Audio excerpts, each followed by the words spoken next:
Hello students, myself Dr. Kapil Jain, chemistry professor and one of the director of Central India's renowned coaching institution Momentum.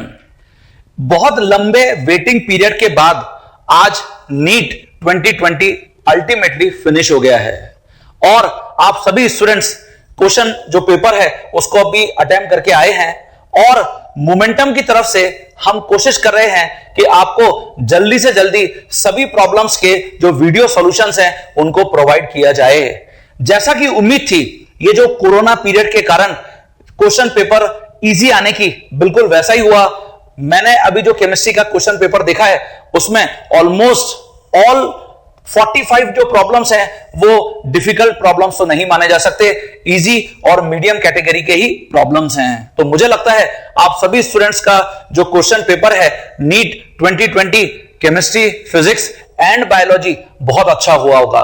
तो one by one ये जो questions हैं मैं NEET 2020 के आपके साथ यहां पर कुछ सॉल्यूशंस के साथ डिस्कस करूंगा। मैं और मेरी टीम कोशिश करेगी कि जल्दी से जल्दी आपको सभी प्रॉब्लम्स के वीडियो सॉल्यूशंस अवेलेबल कराए जाएं। तो शुरू करते हैं। जैसे ये जो प्रॉब्लम आप यहां पर देख रहे हैं, इस प्रॉब्लम में यहां पर मेंशन किया गया है identify compound x in the following sequence of reactions. आप यहां पर देख रहे हैं कि यहां हमको टोलुइन गिवन है और इसका क्लोरीनेशन करने के लिए बोला गया है in presence of sunlight, chlorination जिससे कंपाउंड एक्स बना है और इसको फिर हाइड्रोलाइज करने के लिए बोला गया है जिससे हमको बेंजल डिहाइड मिला है।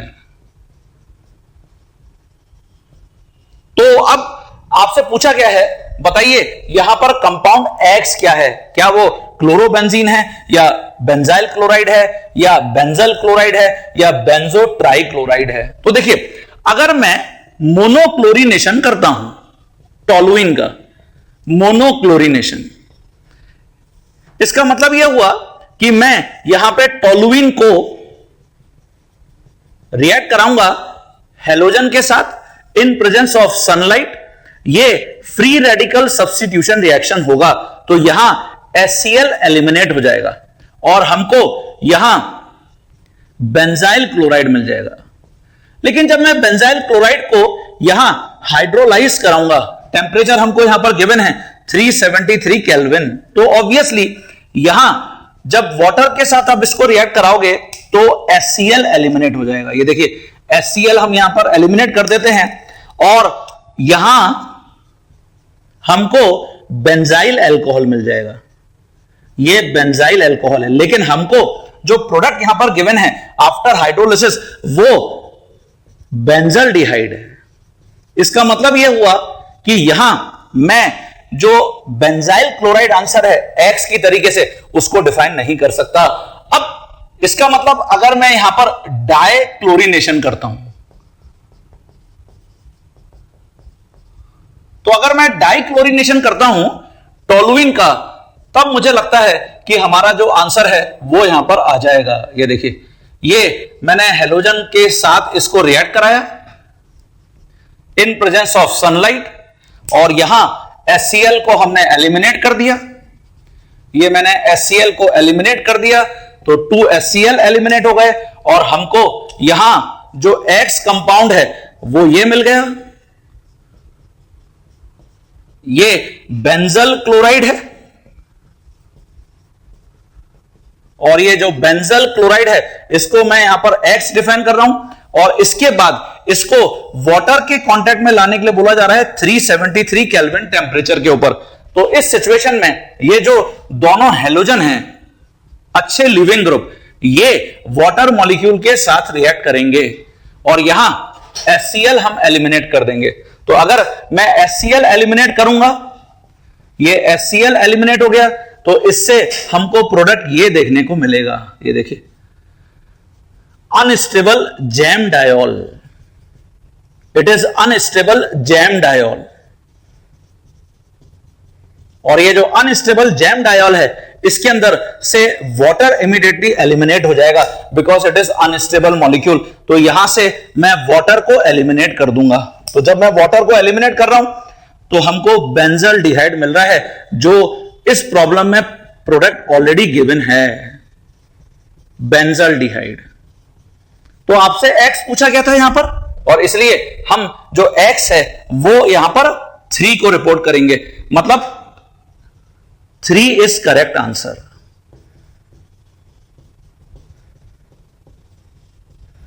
ठीक है, तो जितने भी स्टूडेंट्स इस प्रॉब्लम में 3 आंसर मेंशन करके आए हैं, दैट विल बी करेक्ट। देखिए, ये एक पर्टिकुलर सेट से मैं यहां पर क्वेश्चन आपको डिस्कस कर रहा हूं। हो सकता है कि किसी दूसरे सेट में ये जो ऑप्शन हो कोई दूसरा आंसर हो, तो इसके लिए अभी मोमेंटम की तरफ से आपको आंसर की भी प्रोवाइड की जाएगी, तो आप उससे अपने आंसर को मैच कर सकते हैं। मैं नेक्स्ट क्वेश्चन को अब डिस्कस करूंगा। देखिए स्टूडेंट्स, जो नेक्स्ट प्रॉब्लम मैं यहां पे आपके साथ डिस्कस कर रहा हूं, इसमें लिखा हुआ है reaction between acetone and methyl magnesium chloride followed by hydrolysis will give. तो यहां जो मुझे ऑप्शंस गिवन हैं उनसे मैं बहुत इजीली आंसर को प्रेडिक्ट कर सकता हूं। तो क्या करना है, एसीटोन, ये एसीटोन है,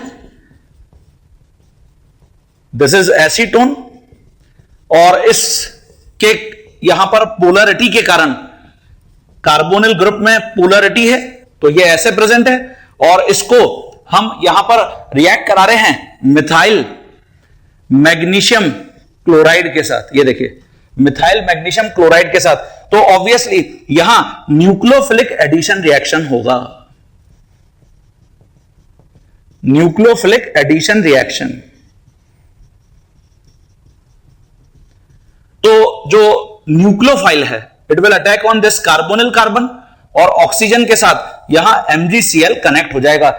इसको मैं यहां पर मेंशन करता हूं जो प्रोडक्ट बनेगा। ये देखिए, जब भी हम कीटोन्स को ग्रिग्नार्ड रीजन के कांटेक्ट में लाते हैं, कोई भी कीटोन ले लीजिए, हमेशा टर्शियरी अल्कोहल ही बनेगा। तो यहां सबसे पहले ये प्रोडक्ट बन गया, और फॉलोड बाय इसको हाइड्रोलाइज करने के लिए एग्जामिनर ने बोला है। तो जब मैं इसको हाइड्रोलाइज करूंगा, हाइड्रोलिसिस, तो ऑब्वियसली यहां ये जो बॉन्ड है इसके ऊपर वाटर मॉलिक्यूल अटैक करेगा, H+ और OH-, तो इससे हमको रेस्पेक्टिव प्रोडक्ट यहां पर देखने को मिलेगा।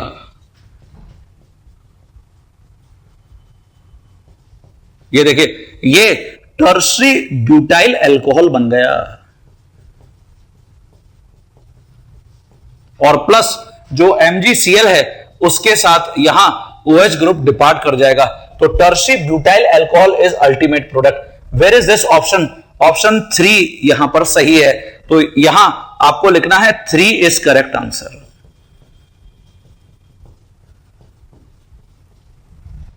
देखिए बच्चों, नेक्स्ट जो प्रॉब्लम है, अभी जो नीट में पूछा गया है, an alkene on ozonolysis gives methanol as one of the product, its structure is. जैसा एक्सपेक्टेड था, ओजोनोलिसिस की प्रॉब्लम हर साल एग्जामिनर किसी ना किसी स्टाइल में आपके सामने रख ही देता है। तो यहां पर जो ओजोनोलिसिस का एक प्रोडक्ट मीथेनॉल गिवन है, मीथेनॉल, इसका मतलब यह हुआ कि कंपाउंड में CH2 डबल बॉन्ड, इस टाइप का टर्मिनल डबल बॉन्ड होना जरूरी है, टर्मिनल डबल बॉन्ड। और जब हम इसका ओजोनोलिसिस करेंगे, ओजोनोलिसिस, तो हमको एक प्रोडक्ट हमेशा मीथेनॉल मिलेगा। तो बस ये हमको यहां पर देख लेना है। तो देखिए, जो ऑप्शन नंबर फर्स्ट है वहां पर डबल बॉन्ड है, लेकिन ये टर्मिनल डबल बॉन्ड नहीं है। तो जब मैं इसका ओजोनोलिसिस करूंगा, डबल बॉन्ड पर हम दोनों साइड में ऑक्सीजन लगा देंगे, और इससे हमको जो प्रोडक्ट यहां पर मिलेगा, जनरली एल्कीन्स के केस में रिडक्टिव ओजोनोलिसिस को हम रिपोर्ट करते हैं, तो यहां ये प्रोडक्ट्स मिलेंगे।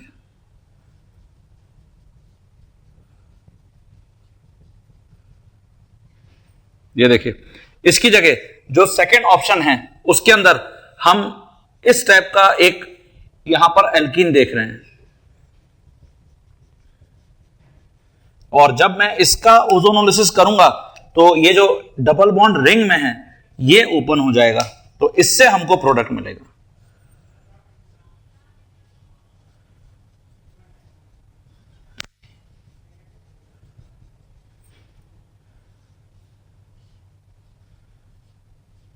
ये देखिए, इसका मतलब ये भी सही आंसर नहीं है। जो थर्ड ऑप्शन है उसको देखिए। थर्ड ऑप्शन में हम देख रहे हैं कि टर्मिनल डबल बॉन्ड हमको यहां पर ऑब्जर्व हो रहा है। इसका मतलब 100% यही करेक्ट आंसर होना चाहिए। जब हम इसका ओजोनोलिसिस कराएंगे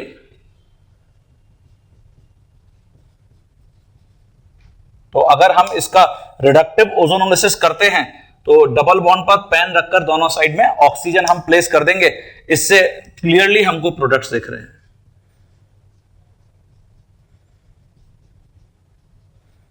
एक प्रोडक्ट तो ये हो गया, और जो सेकंड प्रोडक्ट है वो मीथेनल, इट मींस फॉर्मल्डिहाइड होगा।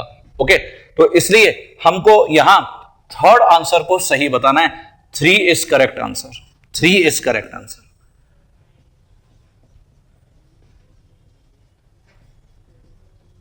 फोर्थ में भी हम देख रहे हैं कि टर्मिनल डबल बॉन्ड नहीं है। जब हम यहां पर ओजोनोलिसिस करेंगे ये यहां पर बॉन्ड क्लिव होगा, है ना, तो मीथेनल तो प्रोडक्ट की तरह नहीं बनने वाला। क्लियर है सभी स्टूडेंट्स को?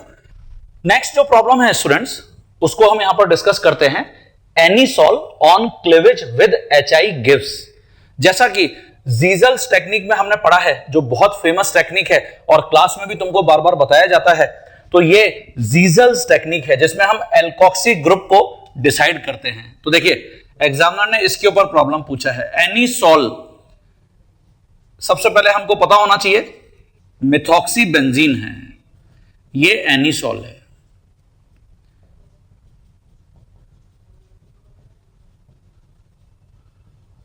और इसको HI के साथ रिएक्ट कराना है। तो जो HI में I- है वो एज अ न्यूक्लियोफाइल यहां पर अटैक करना पसंद करता है, क्योंकि ऑक्सीजन से जो डायरेक्टली कनेक्ट कार्बन है डेल्टा पॉजिटिव चार्ज बियर कर रहे हैं, और ये न्यूक्लियोफिलिक सब्स्टिट्यूशन रिएक्शन है। ये जो फिनाइल रिंग है ये तो अल्फा अनसैचुरेशन है, ये कार्बन अल्फा अनसैचुरेटेड कार्बन है।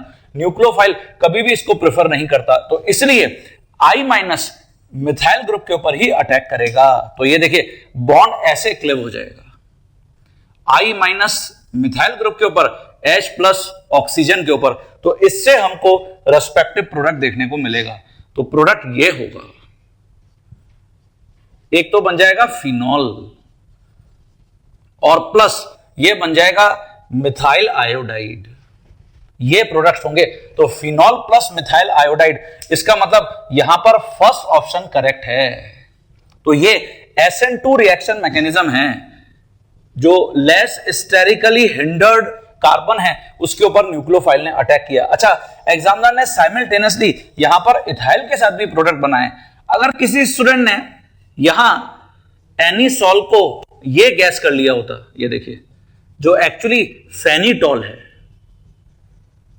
इट इज फेनिटॉल, और इसको हम रिएक्ट कराते हैं HI के साथ, तो अगेन यहां पॉजिटिव चार्ज है और यहां पॉजिटिव चार्ज है, तो यहां पर भी अल्फा अनसैचुरेशन के ऊपर तो न्यूक्लियोफाइल का अटैक होगा नहीं, तो H+ एंड I-, तो हमको फिनॉल प्लस इथाइल आयोडाइड यहां पर प्रोडक्ट मिलेंगे। बट अभी ये तो हमको रिपोर्ट करना है नहीं। तो ये प्रोडक्ट्स तो तब होते जब हम एनीसॉल को फेनिटॉल की तरह ट्रीट कर लेते हैं। ओके, तो इसलिए अभी इस प्रॉब्लम का जो सही आंसर है वो फर्स्ट आंसर सही है। 1 is correct answer.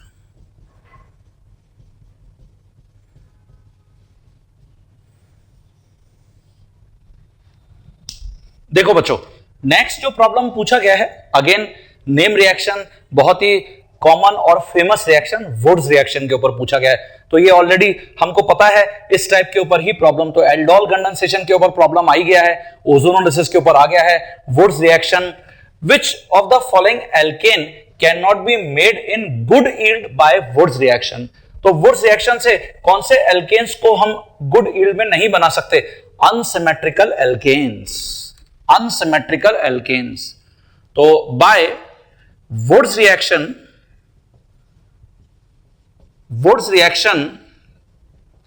we cannot prepare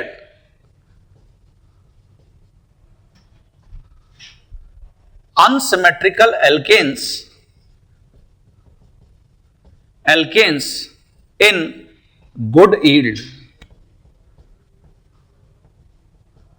तो ये हमको क्लियर है। अब जैसे फर्स्ट ऑप्शन देखिए नॉर्मल हेक्सेन, तो नॉर्मल हेक्सेन किससे बना होगा?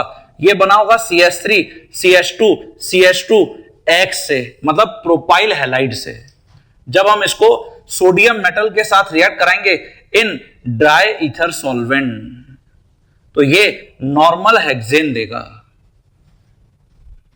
ओके, जो सेकेंड ऑप्शन है 2,3 डाइमिथाइल ब्यूटेन, इसका मतलब आइसोप्रोपाइल हैलाइड, ये इनिशियली हैलाइड रहा होगा, जिसको जब मैं सोडियम के साथ रिएक्ट कराऊंगा इन ड्राई ईथर तो हमको 2,3 डाइमिथाइल ब्यूटेन मिलेगा। ओके, सिमिलरली जो थर्ड ऑप्शन है नॉर्मल हेप्टेन, अब नॉर्मल हेप्टेन कैसे बन सकता है? बहुत सारे कॉम्बिनेशंस यहां पर हो सकते हैं, जैसे हम ये ले लेते हैं 1 2 3 4 5 6, एक तो ये हैलाइड है और इसका रिएक्शन सोडियम मेटल से करा रहे हैं मिथाइल हैलाइड के साथ, ये देखिए। लेकिन जब हम दो अलग अलग टाइप के हैलाइड्स लेते हैं तो फिर बहुत सारे प्रोडक्ट्स के मिलने के यहां पे चांसेस होते हैं, इसलिए वुड्स रिएक्शन को इस टाइप की रिएक्शंस के ऊपर, इस टाइप के हैलाइड्स के साथ इग्नोर करते हैं। तो इसलिए जो नॉर्मल हेप्टेन है उसके साथ हमको यहां पर मिक्सचर ऑफ प्रोडक्ट्स मिलेंगे, normal heptane plus mixture of products.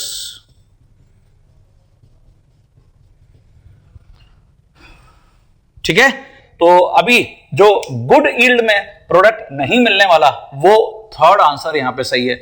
Normal butane obviously ये तो हम बना ही सकते हैं, तो नॉर्मल ब्यूटेन को बनाने के लिए हम इथाइल हैलाइड को यहां पे यूज करेंगे, जिसके ऊपर अगर हम वुड्स रिएक्शन अप्लाई करते हैं तो हमको यहां जो प्रोडक्ट मिलेगा वो नॉर्मल ब्यूटेन मिलेगा। तो इसलिए आपका जो सही आंसर है वो 3 इज करेक्ट आंसर।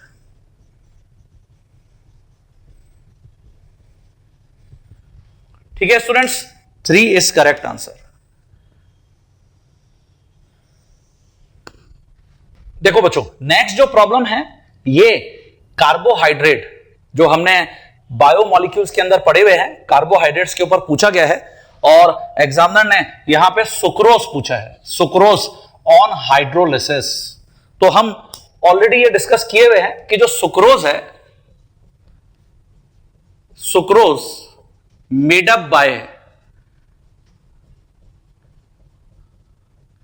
इसके अंदर एक तो ग्लूकोज यूनिट होती है और दूसरा फ्रक्टोज यूनिट होती है। जो ग्लूकोज है वो अल्फा डी प्लस ग्लूकोज होता है और जो फ्रक्टोज है वो बीटा डी माइनस फ्रक्टोज होता है। हालांकि यहां पर जो डेक्स्ट्रो या लीवो रोटेटरी साइन है वो यहां पर एग्जामिनर ने मेंशन नहीं किया है, सिंपली यहां alpha D glucose and beta D fructose यहां पर मेंशन किया है। तो 1 इज 6 मेंबर्ड रिंग सुक्रोज के अंदर, लाइक दिस, इस टाइप की रिंग होती है ना, और एक 5 मेंबर्ड रिंग होती है यहां पर, ये 5 मेंबर्ड रिंग होती है और फिर इस तरीके से यहां पर ग्लाइकोसाइडिक बॉन्ड का फॉर्मेशन होता है। तो वो हमको अभी यहां पर ड्रॉ करने की जरूरत नहीं है, हम डायरेक्टली यहां पर जब हाइड्रोलाइज करेंगे, क्योंकि इन दोनों से ही बना है, तो जब मैं यहां हाइड्रोलिसिस करूंगा, हाइड्रोलिसिस, तो ऑब्वियसली हमको मिक्सचर ऑफ, एक तो यहां पर मिल जाएगा अल्फा डी ग्लूकोज, जिसको डी प्लस ग्लूकोज हम बोलेंगे, और दूसरा ये बन जाएगा बीटा डी माइनस फ्रक्टोज। ठीक है, तो यहां जो सही आंसर अभी आपको गिवन है वो थर्ड आंसर गिवन है, 3 इज करेक्ट आंसर।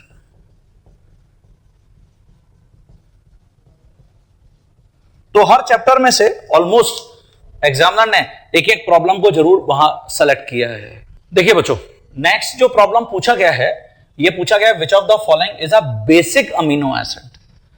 जो बायोमोलिक्यूल्स में कार्बोहाइड्रेट्स के साथ दूसरा बहुत इंपॉर्टेंट टॉपिक, जिसको आपको मैंने बताया था कि टीवी मिलपात भी याद रखिएगा, एसेंशियल अमीनो एसिड्स। तो अमीनो एसिड्स के अंदर ये प्रॉब्लम पूछा गया है basic amino acid, serine, alanine, tyrosine and lysine. आपको ये 4 ऑप्शंस यहां पर गिवन है। तो जो सीरीन है उसके अंदर ये सभी अल्फा अमीनो एसिड्स हैं, इसका मतलब जो अल्फा कार्बन है उसके ऊपर NH2 ग्रुप प्रेजेंट है। लेकिन आप देखिए यहां पर एक तो कार्बोक्सिलिक ग्रुप प्रेजेंट है और एक ये अल्कोहलिक ग्रुप प्रेजेंट है, मतलब मोर एसिडिक ग्रुप्स यहां पर प्रेजेंट हैं। तो इसलिए इसको हम एसिडिक अमीनो एसिड के अंदर कंसिडर करेंगे। एलानिन, एलानिन इसके अंदर same number of carboxylic and amino group present हैं, तो ये जो बेसिक या एसिडिक फंक्शनल ग्रुप्स हैं, अमीनो एसिड्स हैं, उसमें इसको हम काउंट नहीं कर सकते। ये एलानिन है। टायरोसिन, टायरोसिन में ये फिनोलिक ग्रुप यहां पर प्रेजेंट है। देखिए अल्फा कार्बन है जिसके ऊपर अमीनो ग्रुप प्रेजेंट है, कार्बोक्सिलिक ग्रुप प्रेजेंट है एंड फिनोलिक ग्रुप प्रेजेंट है। इसका मतलब हम इसको भी एसिडिक अमीनो ग्रुप के अंदर, अमीनो एसिड के अंदर रखेंगे। लाइसिन, अगर हम लाइसिन को देखें तो देखिए ये तो अल्फा कार्बन पर NH2 ग्रुप प्रेजेंट है अलोंग विद कार्बोनिल, मतलब कार्बोक्सिलिक ग्रुप यहां पर, और यहां एक और NH2 ग्रुप प्रेजेंट है, मतलब 2 अमीनो ग्रुप्स प्रेजेंट हैं विद 1 कार्बोक्सिलिक ग्रुप। तो इसलिए हम इसको यहां पर बेसिक अमीनो एसिड बोलेंगे। कोई भी जो अमीनो एसिड है उसका nature number of carboxylic group या फिर नंबर ऑफ अमीनो ग्रुप से डिसाइड होता है। तो बिकॉज यहां more number of amino groups present है as compared to carboxylic group, इसलिए जो लाइसिन है वो बेसिक अमीनो एसिड में काउंट होगा। तो हम यहां मेंशन करेंगे कि 4th आंसर करेक्ट है। 4 इज करेक्ट आंसर।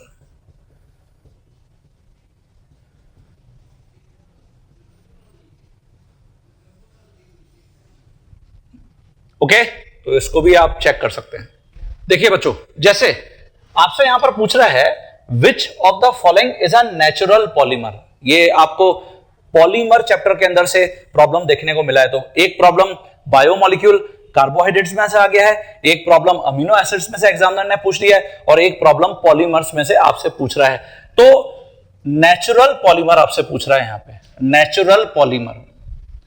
तो जो नेचुरल पॉलीमर्स हैं उसके अंदर जैसे बहुत ही फेमस है जो आइसोप्रीन का पॉलीमर है। आपको फर्स्ट ऑप्शन में ही गिवन है सिस 1,4 पॉली आइसोप्रीन। ओके, गुट्टा पर्चा, ये जो नेचुरल पॉलीमर लेकिन ट्रांस फॉर्म में प्रेजेंट होता है। तो यहां जो आइसोप्रीन है यही करेक्ट आंसर है। तो देखिए आइसोप्रीन मतलब कुछ ऐसा, ये ब्यूटा 1,3 डाइन है जिसके कार्बन नंबर 2 के ऊपर मिथाइल ग्रुप लगा हुआ है, और इसका हम पॉलीमराइजेशन करते हैं। ओके, तो इससे हमको पॉलीमर मिलता है।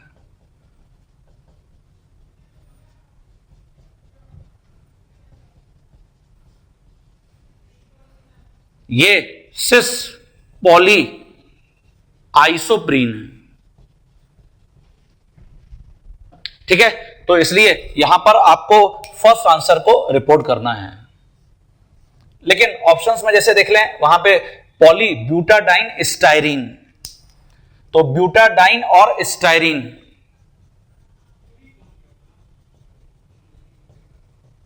Styrene it means C6H5CH double bond CH2, तो ब्यूटाडाइन और स्टाइरीन।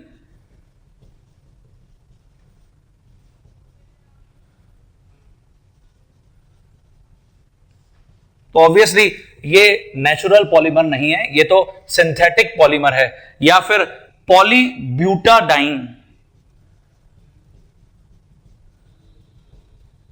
तो इसी के n मॉलिक्यूल्स का पॉलीमराइजेशन, ये भी नेचुरल पॉलीमर में काउंट नहीं होगा। और जो पॉलीब्यूटाडाइन एक्राइलोनाइट्राइल है, तो ब्यूटाडाइन तो ये है, acrylonitrile it is CH2 double bond CH C triple bond N, acrylonitrile, जिसके पॉलीमराइजेशन से हमको फिर वही सिंथेटिक रबड़ मिलेगा। तो आपसे इस प्रॉब्लम में नेचुरल पॉलीमर पूछा गया है, और इसलिए आपको जो रिपोर्ट करना है वो फर्स्ट आंसर रिपोर्ट करना है। 1 is correct answer.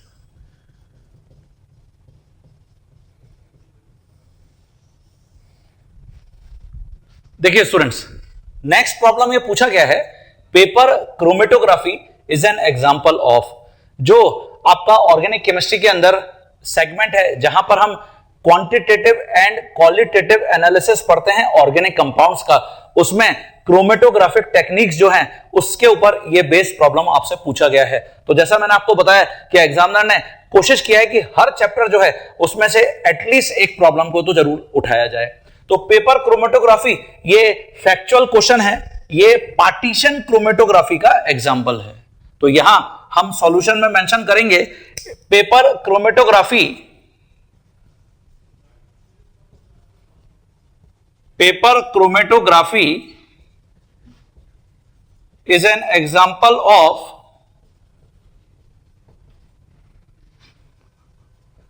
partition chromatography।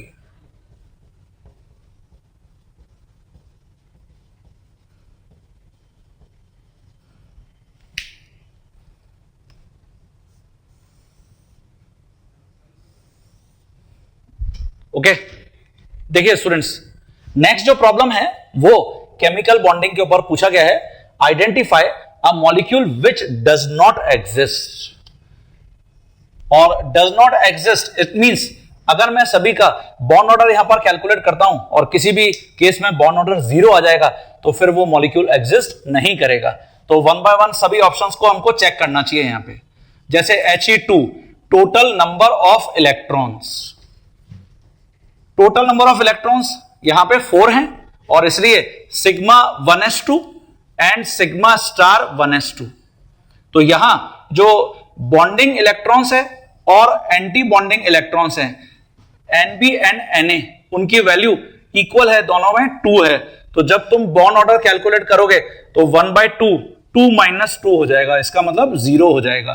तो इसलिए जो He2 है डज नॉट एग्जिस्ट। ओके, इसकी जगह अगर हम सेकेंड ऑप्शन को देखते हैं Li2, total number of electrons, lithium का एटॉमिक नंबर क्योंकि 3 है तो 6 हो गए, है ना। इसका मतलब sigma 1s2, sigma star 1s2 और सिग्मा 2s2। तो यहां बॉन्डिंग इलेक्ट्रॉन्स का नंबर 4 है, एंटी बॉन्डिंग इलेक्ट्रॉन्स का नंबर 2 है। तो जब बॉन्ड ऑर्डर आप कैलकुलेट करोगे तो यहां 1 आएगा। लिथियम जो मॉलिक्यूल है उसमें 2 लिथियम एलिमेंट्स या मेटल्स के बीच में सिंगल मेटालिक बॉन्ड है। और ऐसे ही थर्ड ऑप्शन को हम चेक करते हैं C2, total number of electrons.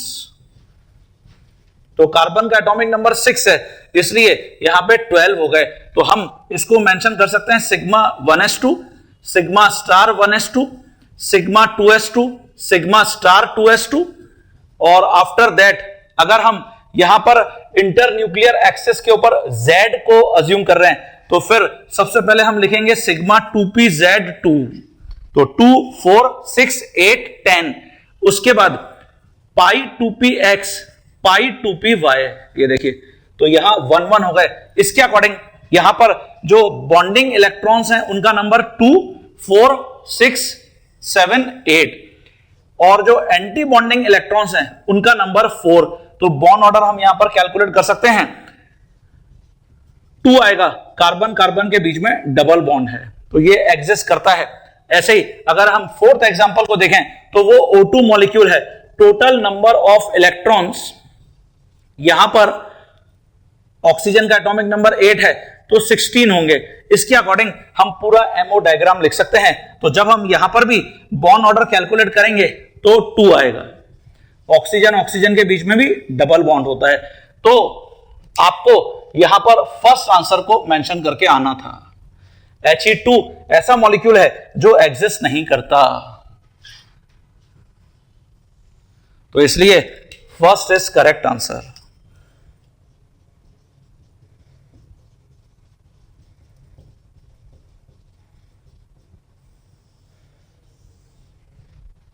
ठीक है, देखिए स्टूडेंट्स, नेक्स्ट जो प्रॉब्लम पूछा गया है, आइडेंटिफाई द इनकरेक्ट मैच।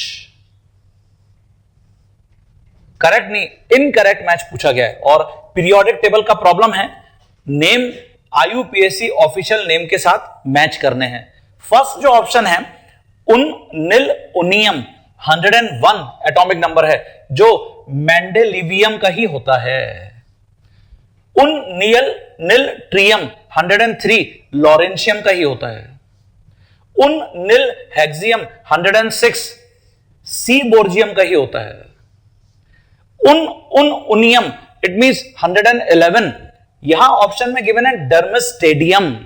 डर्मस्टेडियम ये जो है इसके लिए हम यहां पर बात करते हैं 110 एटॉमिक नंबर की, वेरस हमको 111 गिवन है, ये रोंगटेनियम का है। किसका है? रोंगटेनियम का। इसका मतलब ये जो डी के साथ फोर्थ ऑप्शन है वो मिसमैच कर रहा है, तो इनकरेक्ट आपसे पूछा गया है। ओके, तो यहां रोंगटेनियम होगा 111, तो हम यहां पर जो रिपोर्ट करेंगे आंसर 4 इज करेक्ट आंसर। ये इनकरेक्ट मिसमैच है।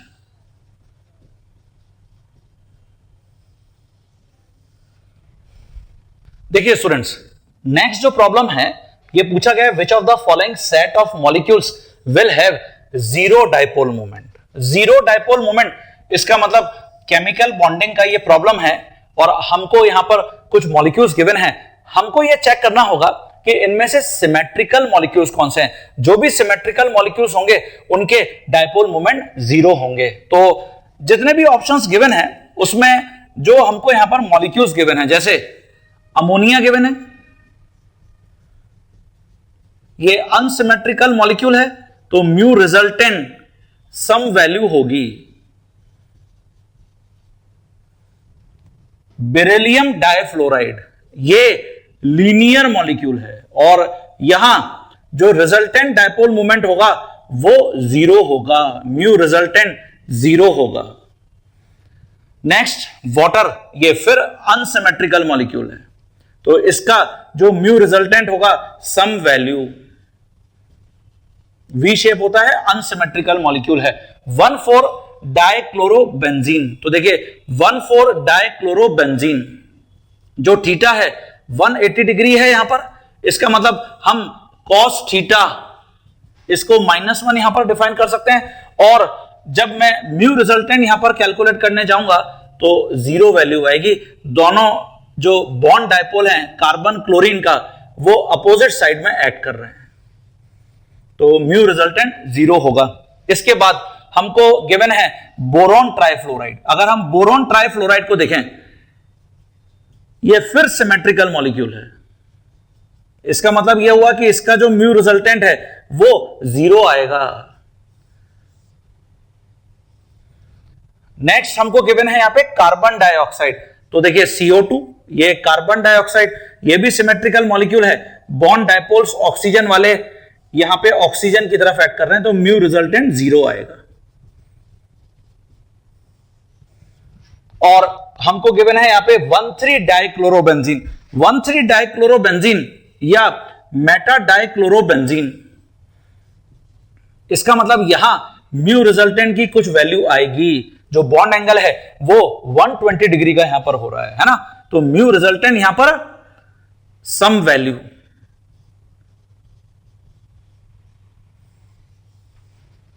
ठीक है, इसके बाद नाइट्रोजन ट्राइफ्लोराइड। अगर मैं नाइट्रोजन ट्राइफ्लोराइड को यहां पर देखूं, जो नाइट्रोजन ट्राइफ्लोराइड है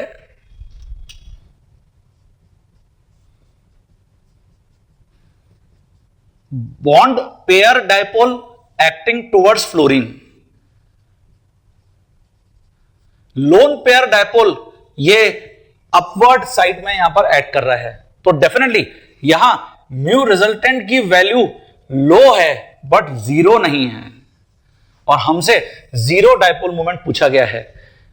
और इसकी जगह हमको यहां पर ऑप्शंस में गिवन है, जैसे देखिए बोरॉन ट्राइफ्लोराइड ये mu resultant zero, beryllium trifluoride mu resultant zero, carbon dioxide mu resultant zero, 1,4 dichlorobenzene mu resultant zero. इसका मतलब जितने भी यहां पर एग्जांपल्स गिवन हैं उसमें जो फोर्थ ऑप्शन है यहां पर हम मेंशन करेंगे कि 4 इज करेक्ट आंसर।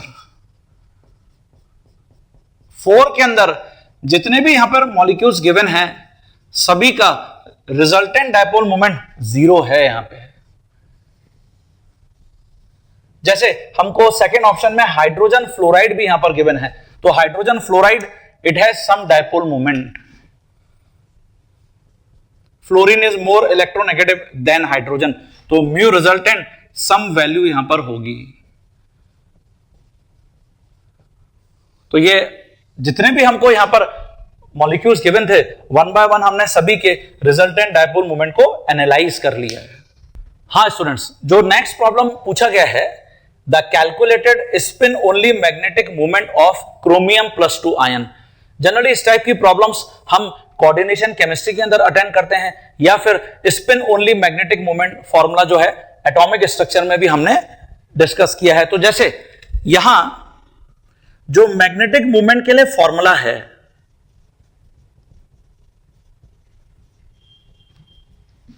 इसको हम म्यू से रिप्रेजेंट कर रहे हैं, √n into n+2 Bohr magneton, और क्रोमियम ग्राउंड स्टेट में इसका electronic configuration organ 3d5 4s1 है।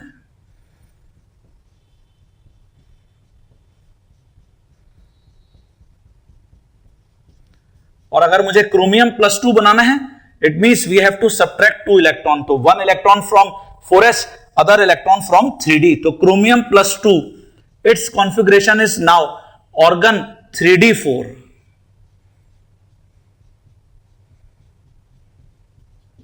तो now it has 4 unpaired electrons, तो therefore spin only magnetic moment ये हो जाएगा √4 इंटू 4 + 2 बोहर मैग्नेटॉन। जब हम इसको सॉल्व करेंगे तो अप्रोक्सीमेटली आंसर 4.89 आएगा, जिसको हम 4.90 बोहर मैग्नेटॉन मेंशन कर सकते हैं। तो इसलिए यहां जो हमको सही आंसर गिवन है वो सेकेंड आंसर सही है, तो इसलिए 2 इज करेक्ट आंसर।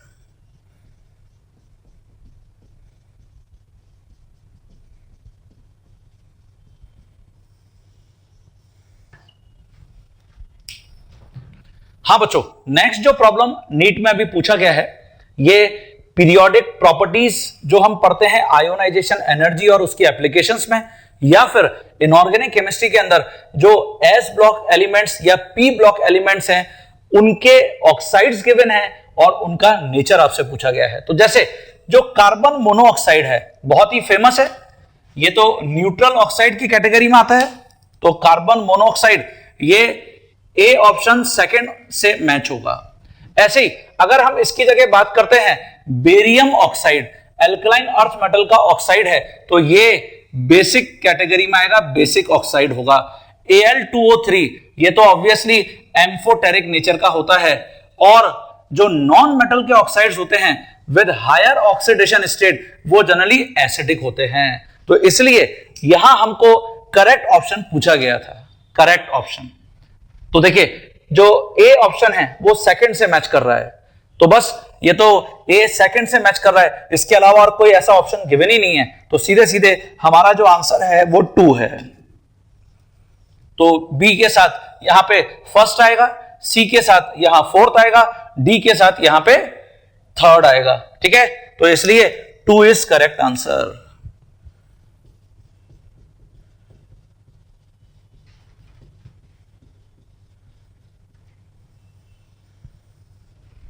देखो बच्चों, नेक्स्ट जो क्वेश्चन अभी नीट में पूछा गया है वो कार्बिल अमीन टेस्ट के ऊपर बेस्ड है।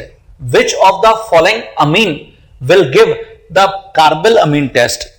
एग्जामिनर को पॉजिटिव कार्बिल अमीन टेस्ट वैसे पूछना चाहिए था, लेकिन फिर भी इस प्रॉब्लम को देखकर हमको समझ में आ रहा है कि कौन सा compound carbylamine test show करता है। जनरली कार्बिल अमीन टेस्ट या हाफमैन्स कार्बिल अमीन टेस्ट और आइसोसाइनाइड टेस्ट, तो कार्बिल अमीन टेस्ट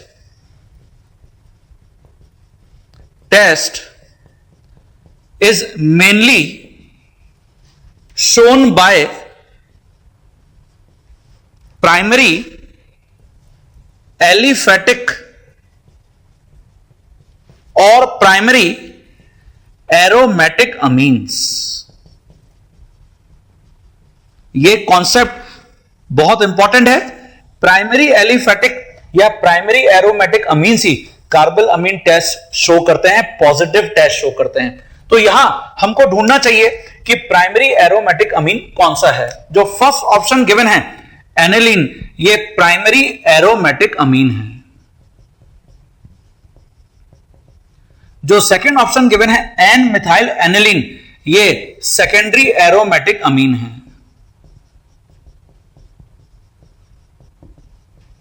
जो थर्ड ऑप्शन गिवन है एनएन डाइमिथाइल एनिलीन, ये टर्शरी एरोमेटिक अमीन है। और fourth option N ethyl aniline, ये अगेन सेकेंडरी एरोमेटिक अमीन है। तो इसलिए हम यहां जो रिपोर्ट करेंगे आंसर, वो फर्स्ट करेंगे, प्राइमरी एरोमेटिक अमीन ही कार्बल अमीन टेस्ट शो करते हैं। तो यहां 1 is correct answer.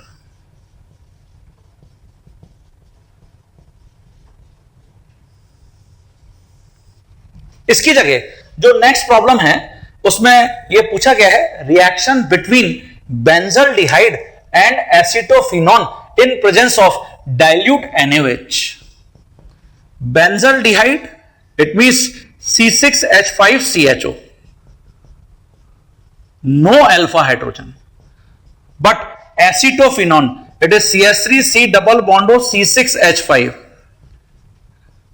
3 alpha hydrogen atoms present. और आपको एग्जामिनर ने इसमें बोला है कि इसको डाइल्यूट NaOH से रिएक्ट कराइए। इसका मतलब जहां पर भी alpha hydrogen containing carbonyl compounds हैं विद डाइल्यूट एल्कलाइन मीडियम, तो एल्डोल कंडेंसेशन होगा। लेकिन सिंपल एल्डोल कंडेंसेशन का मीनिंग है दोनों कार्बोनिल कंपाउंड सेम होने चाहिए। यहां पर एक कार्बोनिल कंपाउंड के पास अल्फा हाइड्रोजन है और दूसरे के पास अल्फा हाइड्रोजन नहीं है, तो 100% ये क्रॉस एल्डोल या मिक्स एल्डोल कंडेंसेशन का एग्जांपल हो सकता है। तो क्रॉस एल्डोल कंडेंसेशन हमको यहां पर ऑप्शन में गिवन है। कैनिजारो रिएक्शन इसलिए नहीं हो सकती क्योंकि कैनिजारो रिएक्शन सिंपल कैनिजारो हो या मिक्स कैनिजारो हो, हमेशा अल्फा हाइड्रोजन कार्बोनिल कंपाउंड में नहीं होना चाहिए। तो ये क्रॉस एल्डोल कंडेंसेशन का एग्जांपल हो गया। तो यहां एल्डोल कंडेंसेशन हमको गिवन था, कैनिजारो रिएक्शन गिवन है, क्रॉस कैनिजारो रिएक्शन गिवन है, क्रॉस एल्डोल कंडेंसेशन गिवन है। तो इसलिए 4 इज करेक्ट आंसर।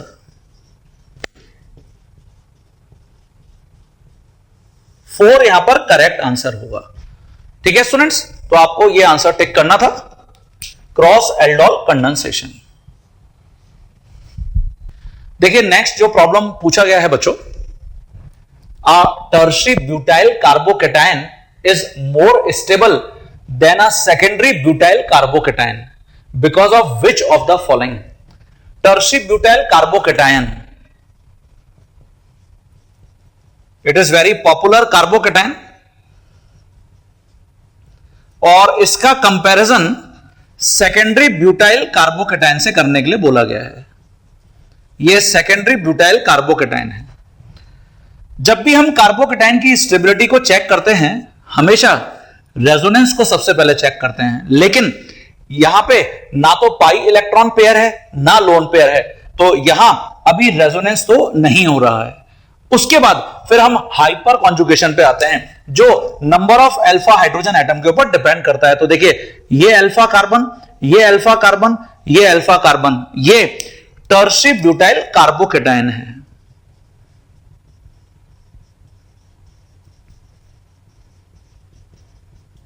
तो यहां 9 अल्फा हाइड्रोजन है, we can draw 9 hyper conjugative structures.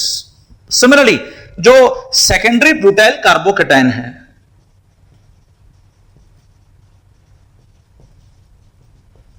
यहां नंबर ऑफ अल्फा हाइड्रोजन, ये अल्फा कार्बन एटम्स हैं, तो 3 + 2 it means 5 alpha hydrogen.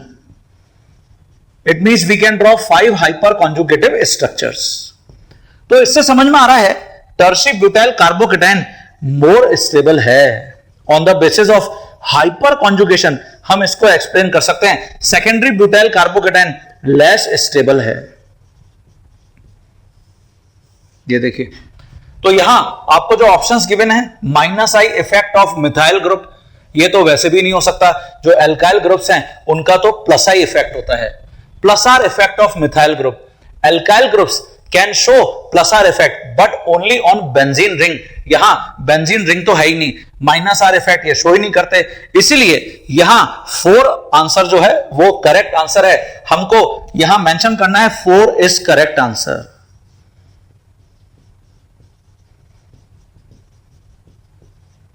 Four is correct answer. ये देखिए, हाइपर कॉन्जुगेशन के बेसिस पर हम इसको एक्सप्लेन कर सकते हैं। Next problem, elimination reaction of two bromopentane. 2-ब्रोमोपेंटेन,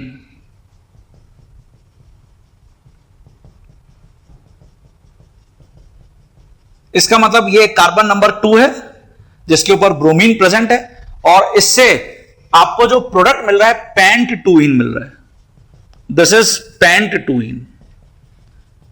तो यहां पेंट-2इन तभी पॉसिबल है, बन सकता जब मैं ये अल्फा कार्बन मानूं और ये बीटा, और इसको बीटा डैश, दोनों बीटा डिफरेंट हैं, और यहां से ब्रोमीन डिपार्ट कर जाए और यहां से हाइड्रोजन डिपार्ट कर जाए, इसका मतलब HBr एलिमिनेट हो गया।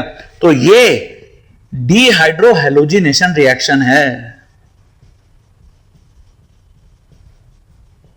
Dehydrohalogenation also known as beta elimination reaction। Beta से हाइड्रोजन एलिमिनेट हो रहा है, बीटा एलिमिनेशन।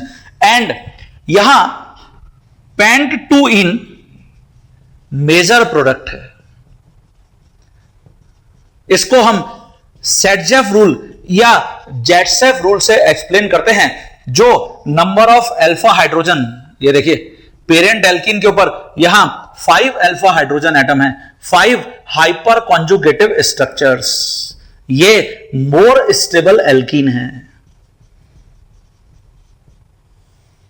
इसके साथ साथ हमको पेंट-1इन भी मिल सकता है प्रोडक्ट, लेकिन वो माइनर प्रोडक्ट होगा। It is pent one ene. ये माइनर प्रोडक्ट होगा।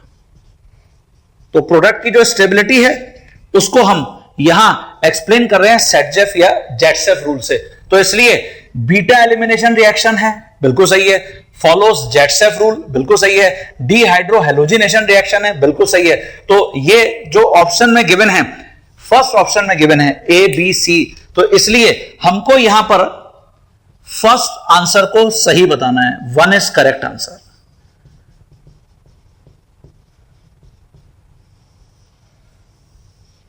ठीक है।